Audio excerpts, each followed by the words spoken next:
guys, I am Dr. Samantha Bolt, and I'm very excited today to present the Period Project, empowering young women through hormone education. Because I strongly believe that there is not enough information out there that's easily accessible or easily understandable in order to get women knowing more about their hormone health, their period health, and all of that. So, my main focus when I'm working with a lot of women tends to be more in hormones and digestion. And both of those are extremely important, again, when it comes back to hormones. And because there is so much information that we can talk about, I'm going to try to break this down into a few different parts. And today we are going to discuss step one, knowing your cycle. So this is going to be a brief overview of your cycle, which is not the same as your period, right? So your cycle is from day one, which is when you start bleeding with your period, to the next day one. So it's usually covering somewhere around 28 days, okay?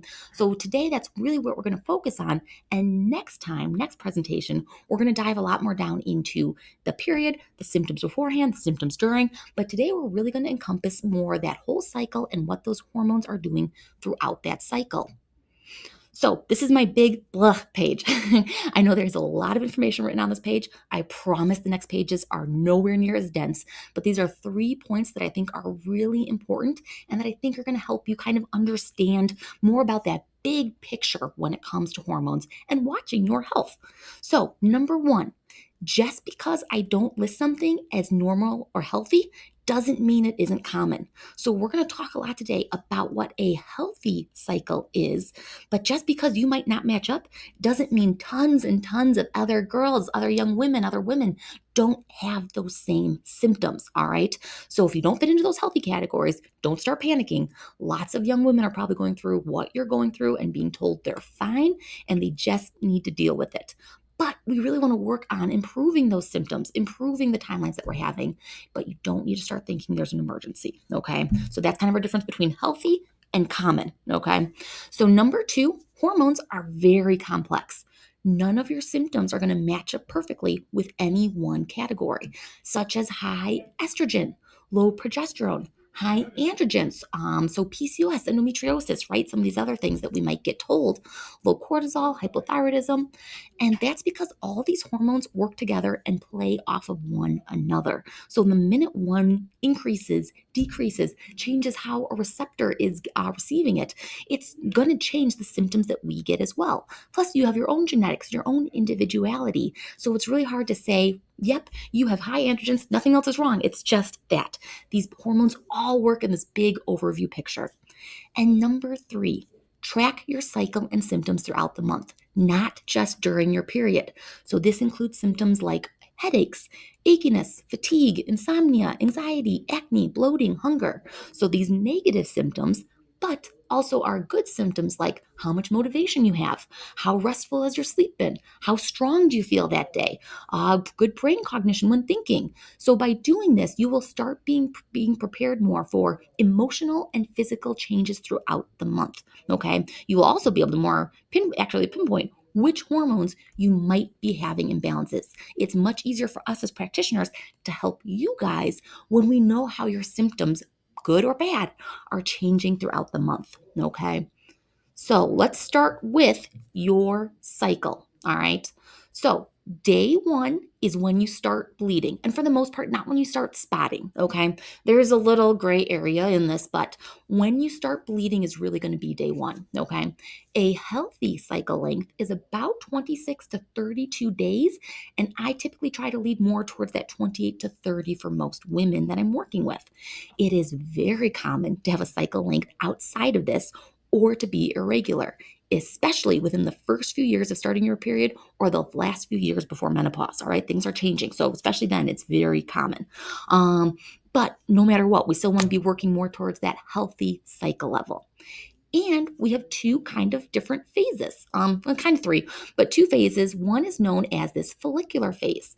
The follicular phase is that first half of our cycle. If we had to divide that cycle into 28 days, a lot of times we're recognizing that as day 1 to day 14.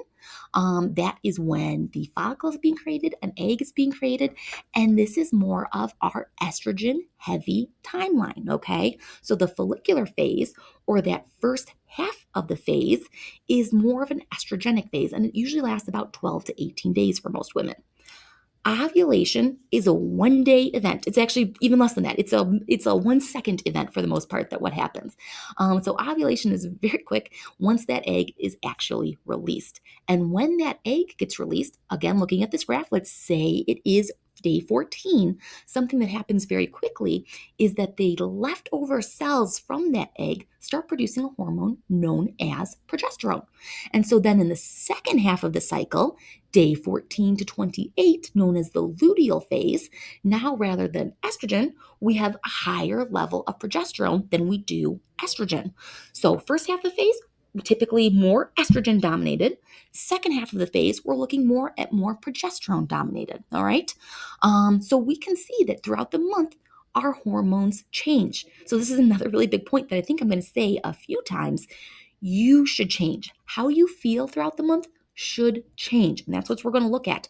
So many young women get stuck in this pattern of being like, was really strong. I was great at this physical event, whether it's track, gymnastics, whether it's just doing my workouts in the gym. I felt so good.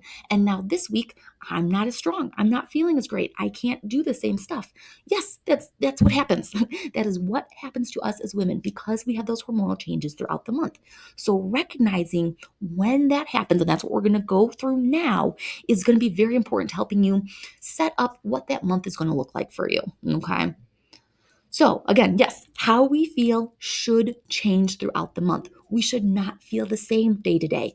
And that's okay. We shouldn't have major negative changes, but some days we're going to feel more restful, more contemplated, a little more emotional or in tune with our emotions, I should say. Other days we're going to feel more conversational, more motivated, more creative, stronger, right? Those are going to change. And once you've tracked this for a few months, it's going to get very easy to see most likely what your days are, and you're going to be able to plan a lot better. So, what should a healthy cycle feel like? So, again, in women, two of the most important hormones that we're going to be looking at are estrogen and progesterone. And because these levels change throughout the month, how we feel is going to change throughout the month. All right.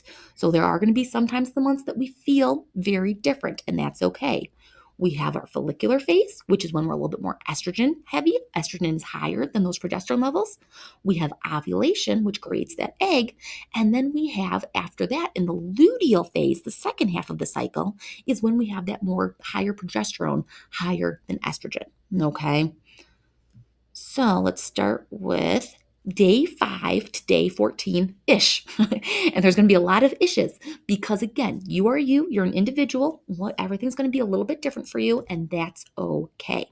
So I'm starting with day 5. We're going to actually end on our period, but I'm going to start with day 5 to day 14 ish because this is typically when most women are wrapping up, finishing up their periods. And typically, what we notice is that women tend to have more multitasking energy, more creativity. It's easier to plan things, ability to do stronger workouts. Most women typically feel physically the strongest during this time period.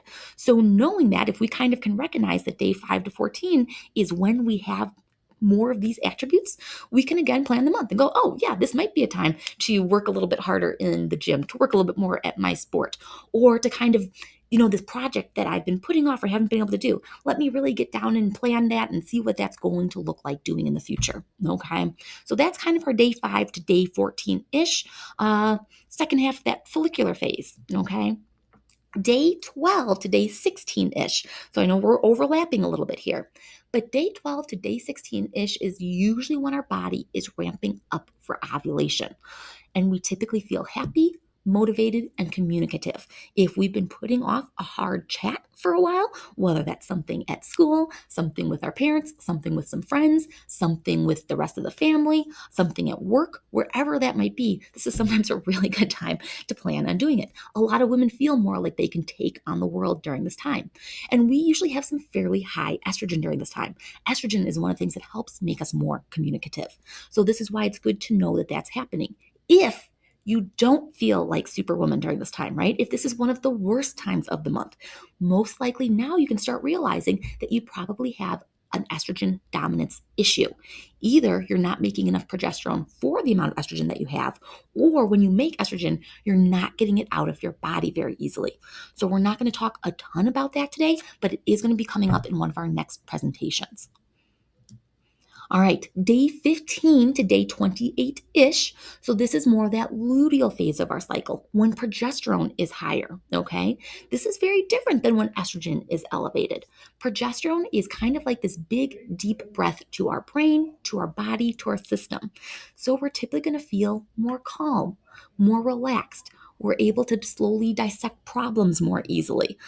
This is more of our doing phase for the most part. So when we were kind of planning, figuring things out, dreaming in that first half of our cycle, this is where we can kind of do better at staying focused, getting down to the nitty gritty of problems, and actually doing is during this more luteal phase part of our cycle. Again, and this is what we owe to our high progesterone.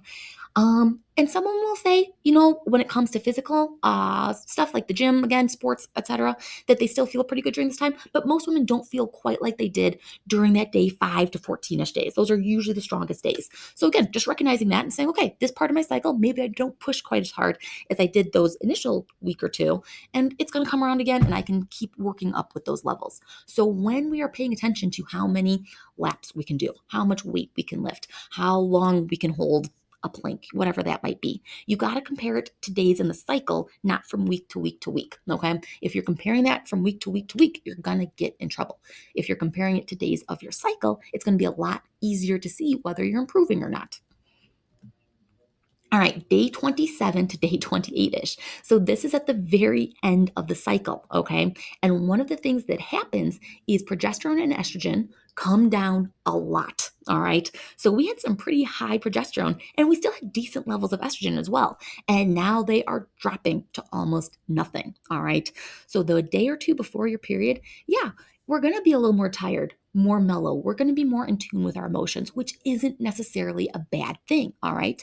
Now, if we're exhausted, if we are anxious, we are depressed, our emotions are all over the place, that's something that we want to work on more. Oftentimes, when that is happening, those hormones are crashing too quickly. And we will end up working on seeing if we can balance those hormones at the end of the cycle a little bit more, that they aren't crashing that quickly, or that the way the brain understands that crash changes so it doesn't feel that crash as much, okay? Because that's usually what ends up happening is those hormones leave, the brain gets very sad that those hormones just left, so we get very sad, all right? The good thing is for most women, if that does happen, that only lasts a day or two, but nonetheless, we really don't want to feel that much at all. And then coming around to our period, right? Day 1 is when our period starts. So day 1 to 2-ish, we're going to feel more reflective, more mellow, more calm, somewhat similar to day 28 to 29-ish. Most women don't feel quite the same emotional aspect during these initial days. So a lot of times that's the day or two before we get our period, and that tends to calm down day 1 and day 2. But I say, yeah, when we get our period, don't be trying to take on the world necessarily. Our hormones are all really low. They're at a different level than they are at these other parts of our cycle. We want to reflect more. We want to be mellow. We want to be more calmer. And again, knowing this and knowing how our bodies like to change throughout the month, we can plan for this more easily. And then day 3 to 4-ish, you're kind of working your way back up to more energy, more motivation, more strength, but also it's all right if you're not quite there yet. This is kind of changes a lot for women, kind of depending on how they feel day 3 to 4-ish. Let me go because I think I've got day 5 again here. So this is where we started at day 5. So some women get up to kind of these levels of multitasking, energy, creativity, easier to plan around day 3. Some women take till day 5, day 6 to get there. All right. And again, this is why it's really nice to track because everyone is unique. All right. So once you know your own body better and what you are doing, and again, that's where some of those symptoms throughout the month become more important, you can recognize and go, oh, yeah, my day 4 to 12 is great. But then after day 12, I start, calming down more. I start going more mellow. I start going more, a little bit more tired. And that's consistent and that's okay. So that's why it's nice to track is to know what your body is going to do. And you're able to understand your system and you're able to understand what your month is going to look like a little bit more. All right. So step 1, still on know your cycle. But now part B, we now know what our cycle kind of does throughout the month. How do we track our cycle? So initially, if you are just starting out, okay, the basics, that's what we're going to start off with initially, but we will go into a little bit more advanced tracking practices as well. So what does tracking your cycle allow you to do? It allows you to know when you're going to ovulate, so that way you can know exactly when your period is coming for the most part, and you know when you're going to start feeling how you change. So when we know when we ovulate, we can know when those changes are happening, and most women can get down precisely if they know when they ovulate to exactly when they're going to have their period within a day. And you will also start understanding your body's unique patterns because we are all different, all right? No one's going to be the exact same. And you'll be able to know if and when something does start going wrong. This allows you to take action more quickly and allow you to know a lot more about your overall health and how your hormones play a role in it, okay? So, cycle tracking, the basics, basically tracking when your period starts, when your period stops, and the symptoms the 2 days before your period and during your period. Okay. So, at the bare minimum, that's what we want to know: when your period starts, when your period stops, and the symptoms the 2 days beforehand and during your period. Okay. So, that's great. That right there gives us a lot of knowledge, a lot of information. But we are missing that whole rest of the cycle. And we saw how estrogen gets really elevated, kind of starting that first phase and then into ovulation, and how progesterone changes drastically through that second phase. So, what we don't know by just doing the basic is what those hormones are doing throughout the month. How should we be feeling throughout the month? All right. And that's where some more of this advanced tracking comes in. When we go more of the advanced tracking, it gives us a lot more information that we can rely on to know what our health is doing. And so when we're talking about tracking, it's not necessarily just putting that start and end date in. It's doing a quick little daily report of what your body is doing. And a lot of women and a lot of young women are really shocked after they track for 3 to 4 months. Okay, so it does take about 3 to 4 months to get familiar with this, but how they know exactly how they're going to feel day to day, and how they know exactly when their period is going to come. So it's nice to know those things. So our advanced tracking skills, the four that I have listed here. And again, if you just start with the basics, start with the basics. Okay, I am good with that. Eventually, we might want to start getting into some more of these advanced tracking, which is body temperature, cervical fluid or mucus, and cervix position, and then our symptoms throughout the month. So let's get into each of those just a little bit here. Temperature. All right. So progesterone, our hormone progesterone, creates heat.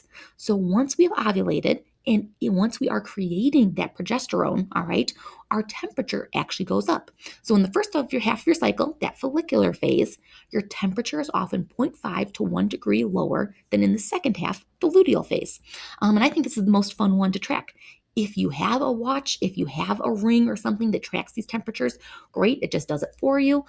If not, you can use a basal body temperature. That's one with at least 2 points after the decimal point, or 2 numbers after the decimal point. And then we can really start tracking to see what is that temperature change doing. And it's really kind of fun to make your own graph and see what is your temperature doing throughout the month. And an increase in temperature shows that you ovulated. When tracking your waking temperature, let me actually go back to that. An increase in temperature shows that you ovulate. I'm skipping down a point. If you don't ovulate, you can still have a period. So if your temperature doesn't change, it stays the same throughout the month, most likely you are not ovulating. And again, this is most likely to happen the first few years you start your period, which is why so many young women starting their period have problems for those first few years.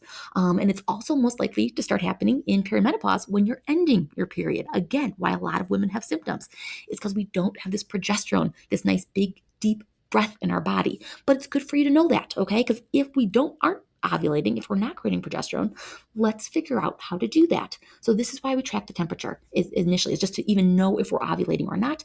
Are we creating this progesterone that's going to help a lot of those symptoms that too much estrogen alone can cause? All right.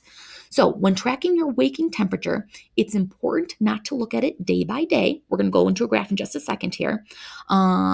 Because especially the first few months while you're learning, let me flip over to here, the graphs can be very confusing. Once you have 3 months worth of this, it's going to get a lot easier to see what your temperature should be. So the red line is ovulation, and we can see the first half of the cycle. Those temperatures are typically lower than the second half of the cycle when progesterone came in, and then it drops down again right before your period. However, someone tracking this for the first time, let's see here, we've got this 97.4 on this Tuesday on 319, and then it goes up on Wednesday and it goes up on Thursday all the way to what is that, 97.7, right? For someone who hasn't been tracking for a while, they might think, oh, that's their ovulation. That temperature just went up. But after about 3 months, you're going to recognize that usually you get above 97.8. And that's just you individually. Every woman has their own different little set point there. But usually you get above 97.8 after you've ovulated. And it can be a lot easier to see and go, great, oh, this was my ovulation day, temperature spiked. Now I know for myself personally, and this is for me personally, I get my period 12 days after that temperature spike. And that has been super consistent for years now. All right. So I want you to find that spike as well, because then you can say, oh, I can look out days ahead and know pretty much exactly when that period is coming. I don't have to guess anymore. So again, I think temperature is one of the most fun ones to track. It's the easiest one to track. So if any of these advanced ones look interesting, start trying with the temperature. And going back to the temperature, something I'd kind of started touching on, that first 2 to 7 years that you start your period, which is forever, I know, you are less likely to ovulate. Okay. And these are known as anovulatory cycles, but that just means you didn't ovulate, you didn't create an egg, you didn't create progesterone. All right. So you're more likely to have these estrogen dominant symptoms, heavier periods, more cramping, higher emotions, because we don't have that progesterone. All right. And the three biggest things that affect whether we're ovulating or not are time. All right. So sometimes when we first start our period, we just need to give our body a little bit of time. Hopefully, within that first 2 years, you're going to start ovulating. It's going to start really calming down. But remember, you're kind of learning this whole new skill. Your brain is learning this new skill. The cells receiving these hormones are learning a new skill.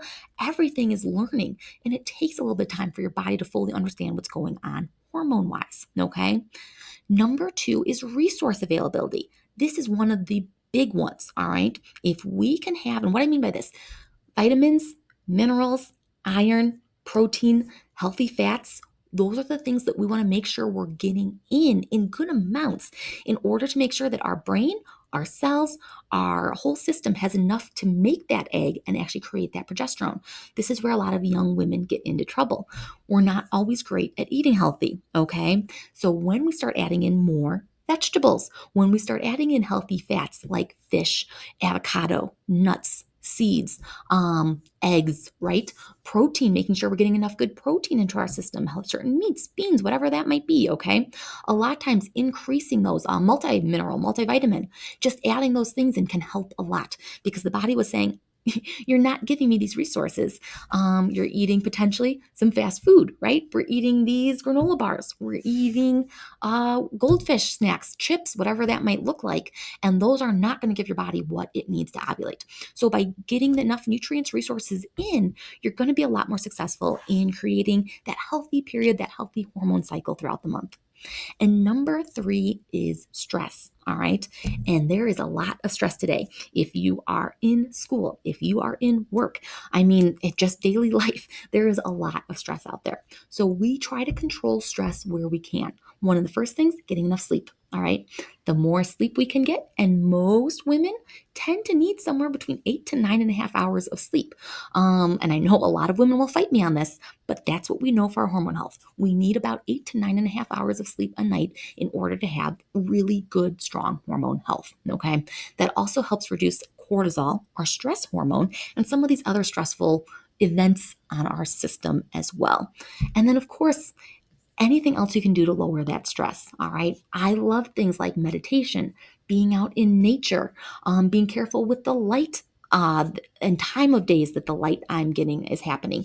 Cold showers, cold water is really fantastic. And this is stuff that we'll talk about in later presentations as well. But these are the three big ones. If that temperature isn't changing, to really come back to these 3 points and look and say, okay, how can I start? Especially number one, we don't have a lot of ability to change. But number two and number three, we can do a lot for those. Okay. All right, moving on. Oh, yeah, and temperature helps track progesterone. So, again, which you may or may not be making. All right, so temperature tracks progesterone, but cervical mucus and cervix position track estrogen. So progesterone, you may or not be making yet, but estrogen, you probably are making. So even though temperature is the easiest and kind of more fun one to track, if you're not making progesterone, not much is going to happen. But you will notice differences in cervical mucus and in cervix position throughout the month, okay? Because you are going to be making estrogen if you're having a period. So going to cervical fluid, cervical mucus. So this is basically the stuff that's coming out of our system, and there is a consistent pattern to our cervical fluid, okay? I get a lot of young women in here, especially, that think that they are having a UTI, a yeast infection, something going wrong down there because vaginally they're having discharge. They're having something come out of the system there. But for the most part, if it's happening at the right time, if it's clear, if it's gooey, if it's a lot, great. And odor is another one that I didn't put in here, but that's something that we watch too. If it's odorless, great. If we're starting to have more colored, I think they went way too yellow on this picture here. Usually most women are more clear colored rather than this yellow. But if we start getting yellow, green, more of an odor, and at the wrong time of the month, then we start being more concerned that something is wrong. But we're supposed to have the cervical fluid, cervical mucus throughout the month. So our cervical fluid goes from dry, sticky, creamy to egg white, and then it goes back again. Basically, it's going from dry to wet and then back, okay? So when you do this, the easiest way to do it is to check first thing in the morning before you pee with a piece of toilet paper. You just slide it between your vaginal lips and you look to say, okay, do I have anything on this piece of toilet paper? And do I think it's dry, sticky, creamy, or egg white? And we're going to talk about kind of what those look like in just a second. And just bringing this up again, all right? So typically, actually, let me check my next page here. Now I'm going to go back to here as well. So typically somewhere between day 5 and day 8, even a little bit later than that sometimes, is when that cervical fluid should start to change. During our period, we really don't have much cervical fluid, okay? Cervical fluid increases with our estrogen levels. So we can see that for most women, right, our estrogen tends to start going up a lot more somewhere between day 5 to 8, and then somewhere between day 12 to 16, that estrogen is really elevated, all right? And that's when we're going to have the most cervical fluid. So it's going to start off more dry and it's going to move again to that egg white feeling. I'm going to skip over to here. All right, so what do those look like? All right, so sticky, all right, means basically that cervical fluid is pasty, gummy, crumbly, causes a dry or kind of sticky vaginal sensation, and it's usually white, maybe a little bit of yellow or cloudiness. All right, so that's what sticky tends to look like. Creamy means that cervical fluid is getting more wet, and this is kind of that transition between sticky and egg white. So it's more creamy, lotiony, milky, gummy, usually more opaque. And then egg white is cervical fluid that is stretchy, clear, very lubricative, very wet feeling, okay? Can be slippery or watery, usually clear, maybe cloudy, maybe streaked, and causes a very wet sensation. And if you've ever broken an egg before and looked at an egg, took out the yolk, that is very similar to what that should look like. And this is all healthy and this should happen, all right? So paying attention to when this is happening. And again, after you do this for 3 months, it's going to get a lot easier to understand what I'm talking about here. But once you start noticing this, you'll know, okay, is this a healthy time for this to be happening? Or is this going to be, is this not a healthy time? Is something actually going on that I should end up getting checked for this? And then moving on to cervix position, okay? So this is the last advanced tracking one. So the cervix is the lower end of the uterus. I'm not 100% positive you guys can see my arrow on this, and if not, I apologize. I might make another one that I can point things better.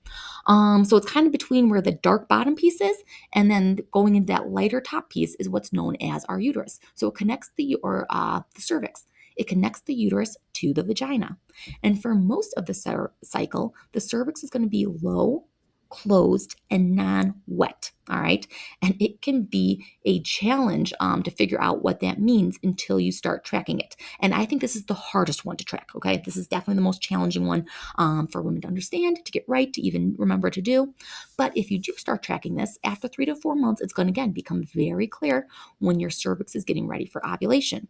Because once it starts getting ready for ovulation, we use the SHOW acronym, where that cervix is going to change to soft, high, open, and wet. And an easier way to know this is that for most of the cycle, your cervix is going to kind of feel like the tip of your nose. Cartilagey, it's kind of harder, it's firmer, it's not very wet. And then once we kind of get closer to ovulation and once we start going down that path, it's going to feel more like your lips. All right, it's going to get a lot softer. It's going to get a little bit more wet feeling. It's going to be higher. You're going to have to reach in a little bit further in order to get feel that. And so that's what we kind of know, again, is our third signal that, hey, we're getting ready to ovulate and this is going to happen really soon. All right, so again, yep, most of the cycle, the cervix is going to feel more like the tip of your nose. But again, during ovulation, it's going to feel more like your lips. All right, so coming back into tracking in general, if we are tracking, it answers the following. Am I making estrogen? Am I ovulating and making progesterone? Which hormone is more likely to be the culprit of my symptoms? When am I going to get my period? And number 5 is one of the more important ones. Is something off? Should I start taking action to make things better because something isn't happening the way that I want it to? All right. So what we covered what is a healthy cycle. Things are supposed to change throughout the month, and that's okay. And starting to recognize for you when those changes happen is going to make your life a lot easier, a lot happier. You're going to recognize that, yeah, I do change throughout the month, and that's okay. I love that knowing that some days I'm going to be more active, more creative, more motivated. Some days I'm going to be more restful. I'm going to want to read. I'm going to want to, get into more painting, whatever that might look like, right? And it's okay to change throughout the month. We learned how to track estrogen and progesterone levels. But again, the very first thing that I want you to start doing, if you're not already, is putting in when you're starting your period, when you're stopping your period, and symptoms. What are those symptoms that you're having the few days before your period and during your period? And then some of those different issues that happen during the first 2 to 7 years, okay? It is more of a challenge. If you're not ovulating, that's going to be a problem, right? Because we are not getting that nice big deep breath in our body. We're having more estrogen dominant symptoms, and we should figure out how to start successfully managing that, all right? So next time, this time we focus more on the cycle as a whole. Next time we're going to go dive down more into what is a healthy period. So what that period looks like throughout that time frame, common period problems and symptoms and why they happen, and potential solutions for those issues. We're going to have more presentations after this next one as well that kind of come back again to this cycle to talk about, okay, I'm not ovulating, or I'm having 2 estrogen dominant symptoms, or I feel terrible during ovulation when you just told me I'm supposed to feel like a superwoman. But we're going to come back and kind of say some of the more common things that go wrong with most women during those time frames and some of the best ways to start changing those for the better. All right. I hope this was helpful. Again, there's so much information we get to cover, and I'm very excited for our next presentation as well. All right. Thank you, you guys.